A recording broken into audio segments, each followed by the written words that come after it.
Hello everyone, I'm Hav. I wanted to take this opportunity to show you a couple of things I came up with using some of the new additions in the Foundry update. I've painfully recreated Rigel here.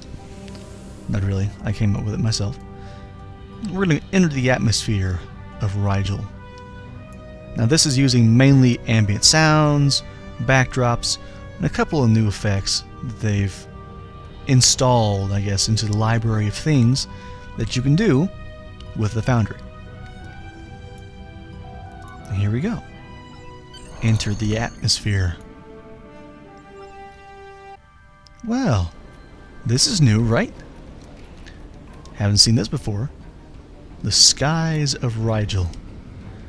I'm going to go on to the beacon up here. And we can plot a course to the ocean.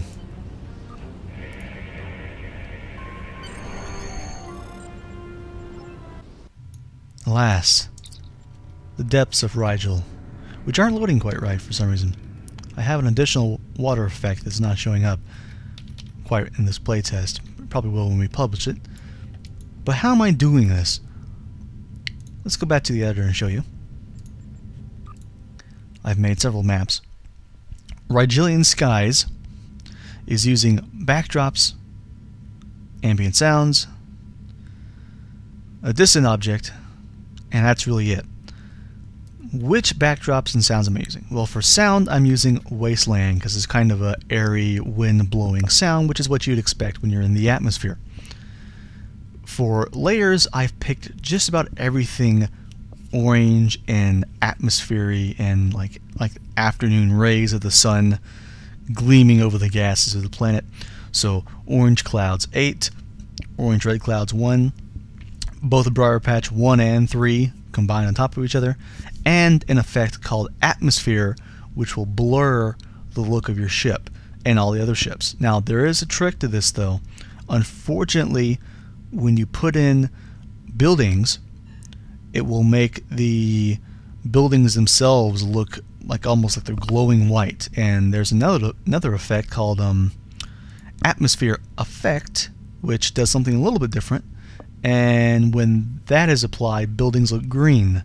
So essentially what I'm saying is that when you have these atmosphere effects, or atmosphere backdrops really, applied, they don't look very good with buildings and other things. So you pretty much do nothing but either travel through them or have some ships flying through them, I would suggest.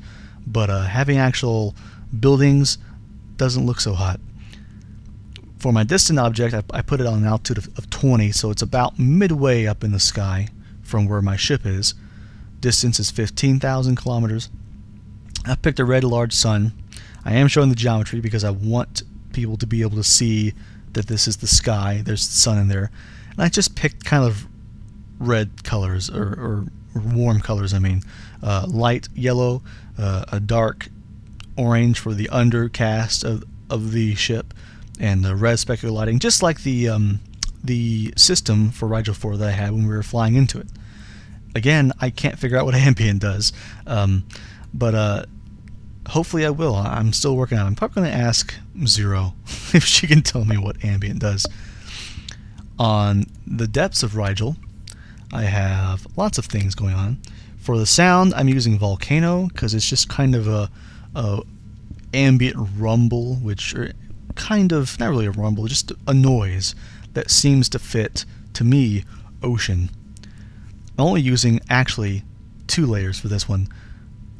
Blue Nebula, I know people have probably noticed if they look through this themselves that there is a fluidic space backdrop. I wouldn't recommend you use it because it looks like fluidic space, and even when you have other things applied, it still looks like fluidic space. It doesn't really come across as water to me. So I've used Blue Nebula number 2, and for my second layer I've used Blue Davidian, which is essentially the triolic effect. So the blue just look that comes over the entire map when the Davidians are around. That's what this is, and it's really important for that water look to me because it casts everything in blue. You can't escape it. It's blue. So there's the water. For my distant object, I've put it at 100 because I want it to be shining from the top down onto my ship. My distance is pretty close because I want it to be bright, 10,000 kilometers.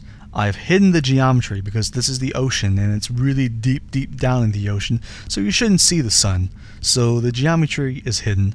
For colors, I've picked everything blue. I picked a light blue, a very dark, rich, like international Klein blue for the undercast of shadow, and the specular is just almost a white. Also, additionally, and you didn't see this, I'll try to playtest this in a second, but I also have the FX fluidic space effect #1, which you can get by going to details, clicking on type and going down to effects, and right here FX fluidic space. And I'm going to see if I can load into this map and get it to load. It doesn't always show up, which is aggravating, especially when I was trying to show it off to you at the beginning of this map. Let's see if it loads in. There it is. There it is. Now you're seeing it. Shows when you just play the single map, but you're seeing all these little wavy lines and specks, and if you turn on your engines, you're getting that same watery warp trail that fluidic space has. So that really goes a long, long way in making your map look like you're underwater in the ocean. And there you go. These are a couple of things that I really wanted. I planned to have a mission going underwater, and in the conference call I asked him, hey, can we have like a fluidic space effect or something to make it look like there's water here? And they did. They added it in. They also added in a couple of atmosphere things, and it's going to go a long way in letting us do a couple new things with our missions that we wouldn't ordinarily want to do, or be able to do, I mean. And it's really fun. I really recommend you try it out. Alright? Thanks for watching the tutorial, guys. I'm Hav. Thanks for checking out Starbase UTC. I'll see you next time.